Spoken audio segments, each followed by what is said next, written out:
Whether it's abortion or gun control, the filibuster continues to be front and center in those policy debates. And depending on who represents Wisconsin in the U.S. Senate next year, it could shape whether the filibuster remains in place. Political reporter Will Keneally sat down with some of the candidates on where they stand. Will? So when candidates speak to voters on the campaign trail, they say gun violence continues to be front of mind for them. I'll tell you, people bring up the issue of gun violence before I even get a chance to.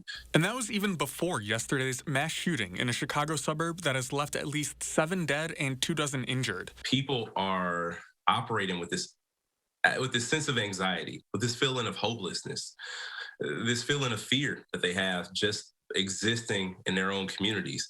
And what has become a recent proxy for Democrats, support of things like gun control or abortion rights, means ending the filibuster to make that happen. We took a first step with the legislation that was passed in the Senate and the House and signed by the president, but we need to be able to do more. And in the wake of the Uvalde shooting, Democrats in the Senate were able to pass gun control legislation due to a compromise with Republicans. One party could do more going forward with a simple 50-vote majority.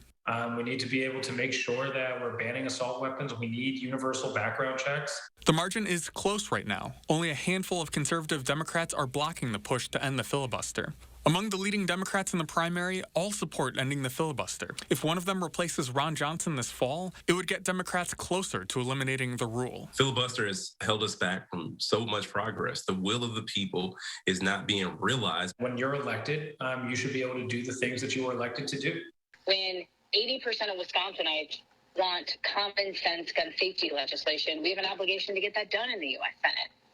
Senate. And those candidates will face each other in an August 9th primary.